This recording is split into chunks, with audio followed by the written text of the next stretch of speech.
Hello and welcome to episode 6 of the Explorer Time series. It's good to see you guys. It's good to see you again here in Minecraft. We're going to be working towards a couple of specific things today. First and foremost, we are going to get our combustion generator and our VAT system up. I'm going to show you that in just a second.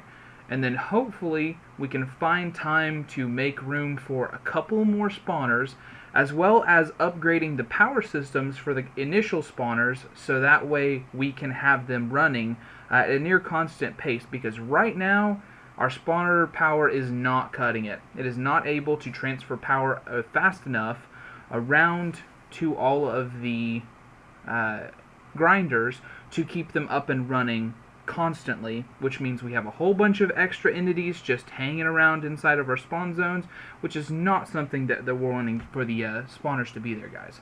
So we're going to be getting the power up and then moving it around a little bit, so that way it'll work better for the spawners. So here it is, all up and running. Having seen how quickly the VAT makes the hooch, it takes a rather long time actually for it to burn through a potato and a sugar to make a bucket of hooch. I went ahead and upgraded the system over here. I put in some normal rationing pipes, just so it can send no more than one stack at a time, because I still don't want the whole thing filling up. And then I've got in it a stack upgrade, so it does just send one whole stack at a time. And then on this side, of course, like I said, we've just got the sugar with the world interaction upgrade. Over here for the potatoes, same thing, just a stack upgrade, except I've got this one just running normal transfer pipe because there's only one input slot here, so I don't need to worry about it sending more than the available potatoes. Now you can see here, if we look at the VAT, it's got an energy hole, which I had to start off, which is why I have the hardened energy cell. I had to give it its initial energy burst before it would start working, because it does take power to run this thing. So it takes in water, which if we look down here, you can see I've just got a nice little infinite water pool that's feeding into both the combustion generator and into the VAT. And then of course I just covered the ground back up with dirt, so that way it's not immediately visible. It generates the hooch, is directly exporting into the combustion generator, which takes in water for coolant, and then the fuel is the hooch. And then it combines to make the power, which it's generating here. Generating way more hooch than this needs to run, generating way more power than this needs to run. So this is a self-contained system. As long as the farm keeps going, which it's always going to keep going, then this will keep going. So we now have an infinite power source to work for our base. Now, of course, we still want to upgrade this. This won't provide power for everything that we have going just yet. Eventually, the plan, of course, is to take the hooch that's being generated by this vat and feed it into another one that will then make some other liquids for us. If we hop into NEI, I think we can look at the different recipes. If I just look at this one, yeah. Okay, so you can see there, hooch made with water. Water is also used to make the nutrient distillation that you use in a few of the other machines. We're not going to worry about that. Probably not going to get into that at all. Over here, though, we can see that hooch is required as the starting fuel for both rocket fuel and fire water. Fire water is probably the better of the two. Rocket fuel will provide you with more power per tick, but fire water will provide you with more power per bucket. It just takes a little bit longer for it to get around to the different systems. Who knows, maybe we'll build one for both of them. Not really too contained at this point, but the main stick there is that the materials required for it, as you can see, are gunpowder and redstone for the rocket fuel, and blaze powder and redstone for the fire water. Now, I'm not worried about blaze powder. Gunpowder is not something we currently have infinite, but it's something that we could quite easily get to be an infinite source. A simple creeper farm of any kind will get us plenty of gunpowder. Redstone, on the other hand, that's a bit trickier. Not many things drop redstone in the game. In fact, there's only one. If we look here in my work in progress backpack, don't want to get eaten by a grue. If we look here in my work in progress backpack, you can see I have another full soul shard, witches. I went around and I hunted down the circles that are put in the game by the Witchery mod. Let me just go in here and sleep really quick, and then I'll show you what I'm talking about. So yeah, let's go have a look. Now, if we look here at the map, we can see that right here is what I'm talking about. If we head out to it, we can take a look, but I'm pretty sure that if you've been playing modded, especially if you've been playing one of the packs that has either magically centered nature to it, or if you have played one of the mega packs like Monster or Hermitcraft or something like that, then you've seen these before. But it's a little Stonehenge type location, and you can see underneath there's these holes that I've dug. That was not already there. In the corners of these things there are witch spawners, which makes this sort of a witch spawning zone. And also in the center here, there's a dispenser which has some stuff in it. I thought that I cleared this out when I came through before, but I guess I didn't. I'm pretty sure I did that to most of them, because they do have some dungeon caliber loot in them sometimes. But anyways, yeah, so witch spawners. So I was able to get a tier 5 soul shard off of that, because each spawner that you use the soul shard on gives you 200 points. So it didn't even take me that many of them, but yeah, I did have to find a few of them. But yeah, so we've got a tier 5 witch soul shard as well.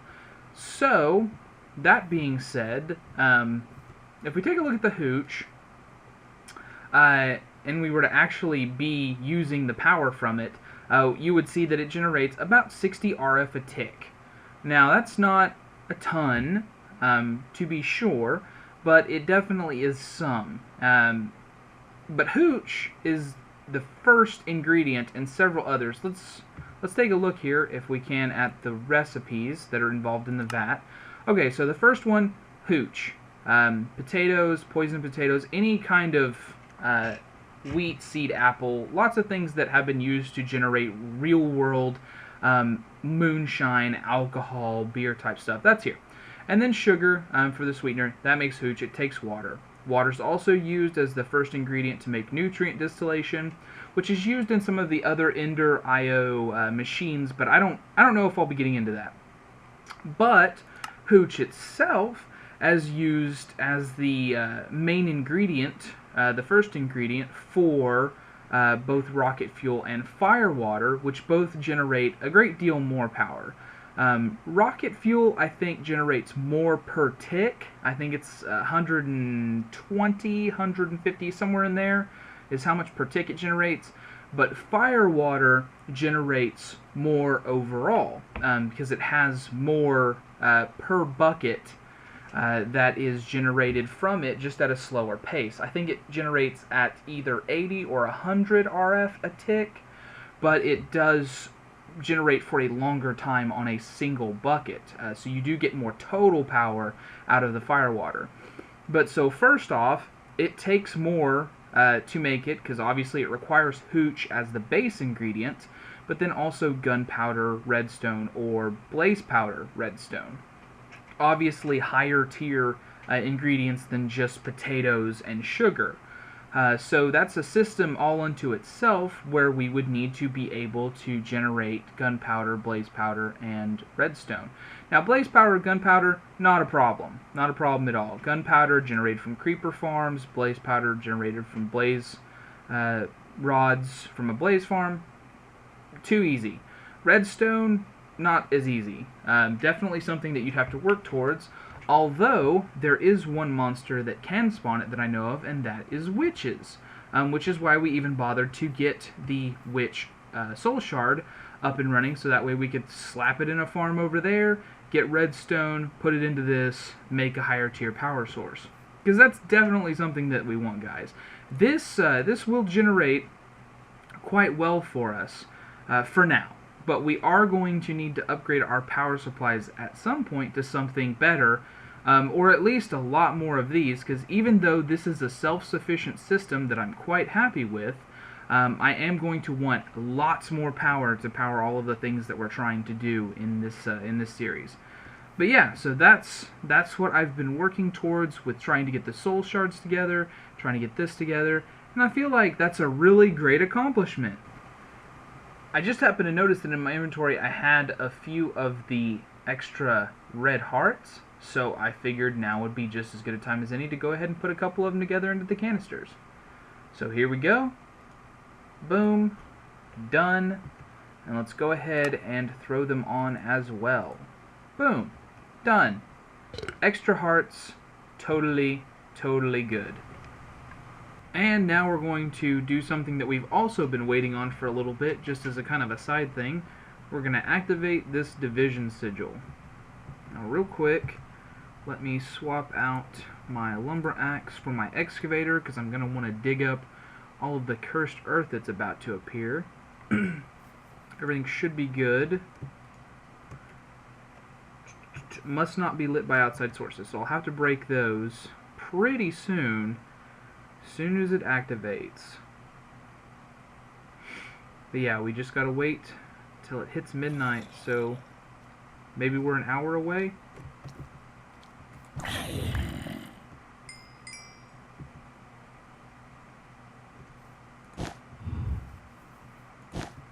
Just break off the lights. We'll break this one last when the division sigil activates. And then we'll go throw down this chicken, and then we will sacrifice it to activate the sigil.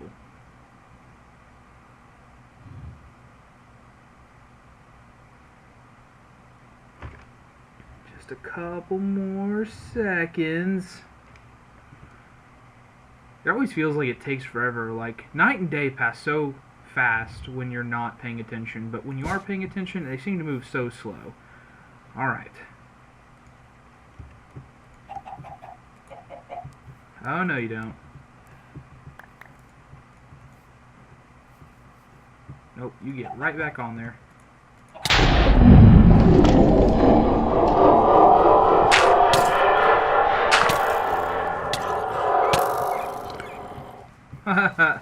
Oh, right.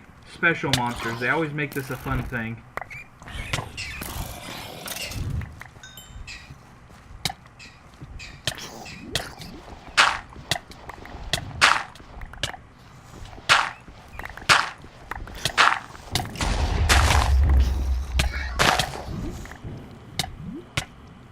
What gave me wither?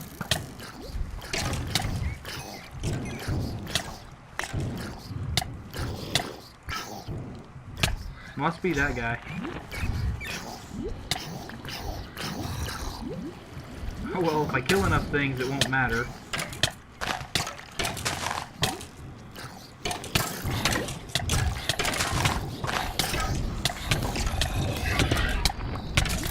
Oh god. I can't tell at all what's going on anymore. Okay.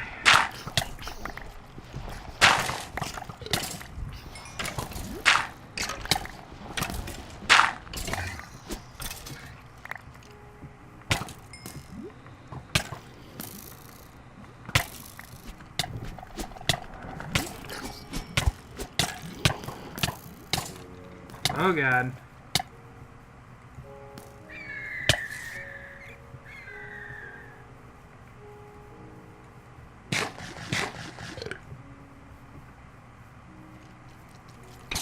Ariosaur meat.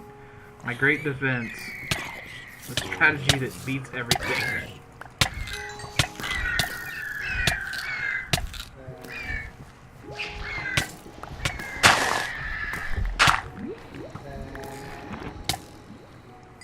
Ah, goodness.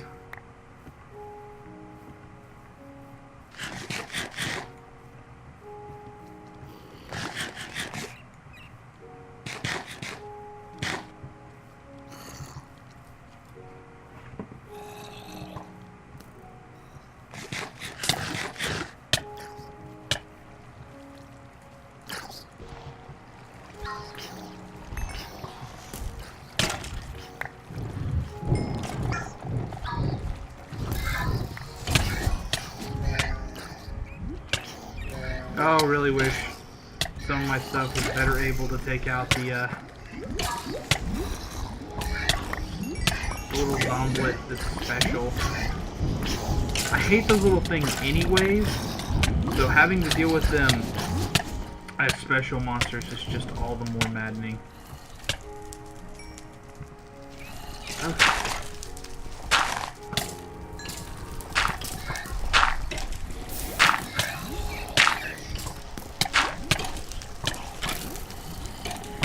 Starting to burn even though it's not daytime. Not quite sure what started that, but I'm not really going to complain at this point. Why is a little kobold attacking me? I thought those things didn't even bother to attack you.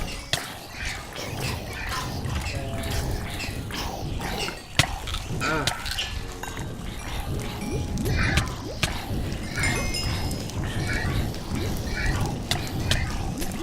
Apparently my boots broke. That's wonderful.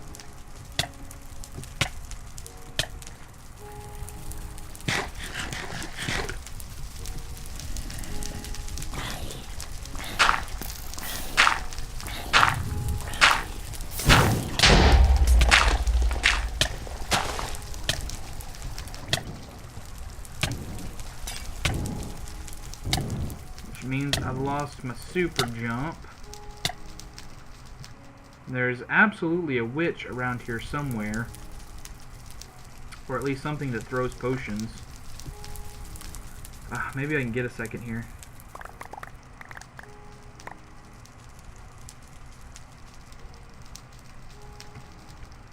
There we go. Okay. Oh, I just now realized I was digging it up and I don't have Silk Touch. It meant that I was just getting dirt as opposed to actually capturing the cursed earth there. Oh man.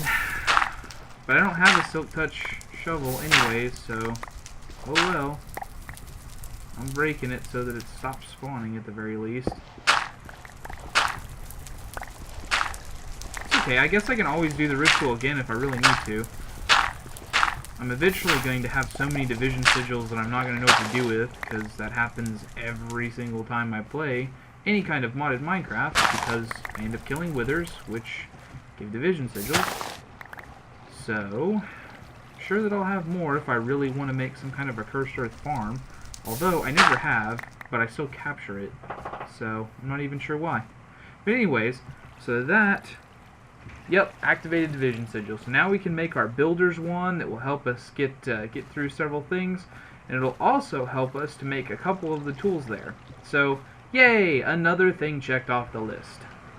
I was looking at the spawner here, and I let the blaze spawner go for a minute, and I really paid attention to what was going on here with the power system. And it actually sort of seems like that this is able to keep up, no problem. It just doesn't put out power fast enough to keep up with the grinders, and I think it's due to the cable that I was using. If you see here, I was using the base, like first tier energy conduit, which has a maximum output of 640 RF per tick, which isn't enough if I'm powering 4 grinders at the same time off of just the one generator. But I'm thinking that if I use a higher tier energy conduit, not that I had to use the highest tier, which is what I have here, but the higher tier version of it, that maybe it'll be able to suffice. So we're going to try it out.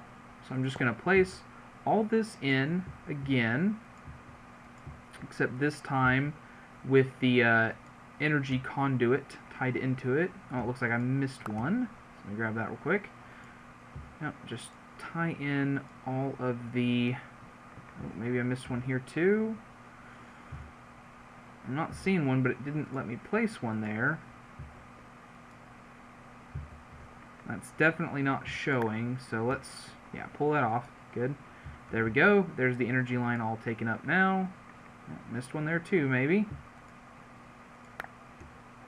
Oh, see, that just gave it all back to me. So let's put it back in the fluid line, the item line, and then the energy line. There we go. And then we'll put one there.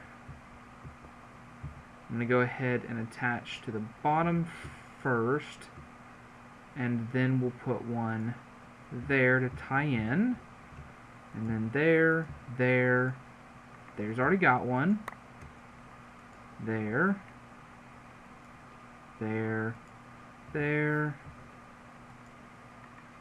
already got one, It's really hard. As much as I love these Ender cables, because it's a fantastically novel idea to be able to put so many of them into one space, it really is hard sometimes to tell where you've placed one and where you haven't. And it might just be because I don't really know what it's supposed to look like yet. Like, I'm not so well versed in it that I can just tell whether or not it's present. But it's hard for me, at least. So, there we go. And then there's the one for the grinder. And that should be it. That should be it. So let's go up there real quick. Oop. And run the grinder for a second and see if it can keep up. I want to see this power not drop, and I want to see them continue to die like one a second.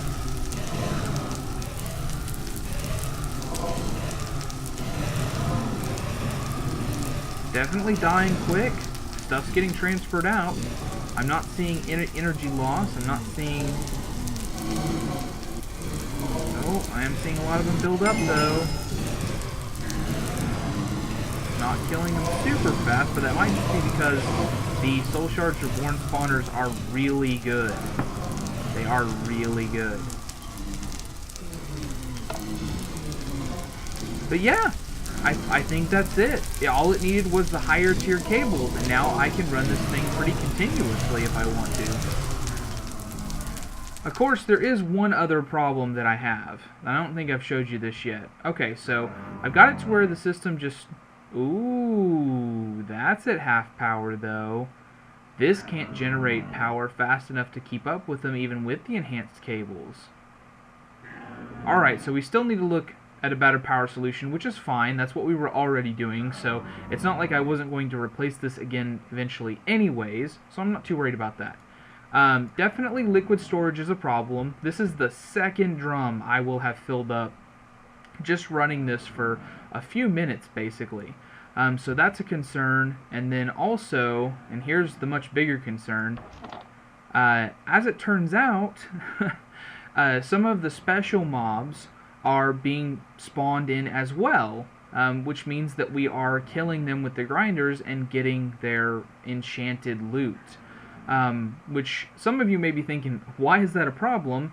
And some of you are thinking that this storage solution is nowhere near good enough to keep up with it.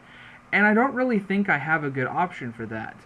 Being that special enhanced mobs mod is basically going to break any mob farm that I try to put together, I'm thinking I'll just have to remove it from the pack. It wasn't adding a lot anyways, it just occasionally made mobs a little bit harder to kill. Which doesn't matter 99% of the time.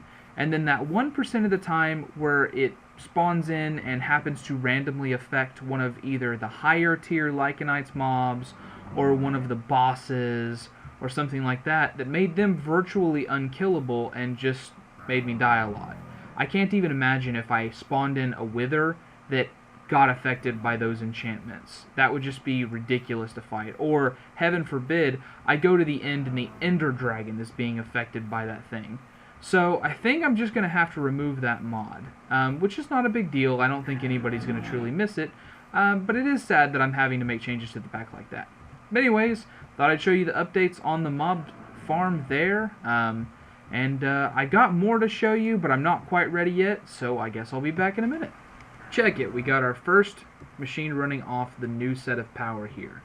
So, like as I explained before, vat making the hooch goes into the combustion generator, coming back up around into the vat again, but also into this energy cell, which is pumping up into this alloy smelter, which is then drawing in potatoes and going ahead and burning them. So, we've also built a little food farm as part of our power setup here, that we're still working on getting made into a better and more sustainable power source that will power all of our machines for us. But yay! Food farm now.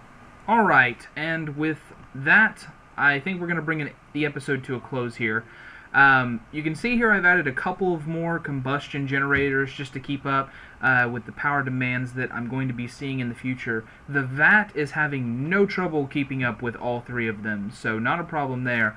I think, I'm not 100% certain, but I think the exchange ratio really is that one vat can keep up with 3 combustion generators. I don't know for sure, though. I guess we'll find out in the coming episodes where we actually start exercising this power system rather than just kind of letting it set around. That being said, though, I hope you guys enjoyed the episode. If you did, please leave a like on it. If you want to see more of it, please subscribe to the channel. The series is just starting to get into gear, really. There's so much more stuff that we can explore in it that's going to be a blasty blast for us. So I'll see you guys next time. Have a great day.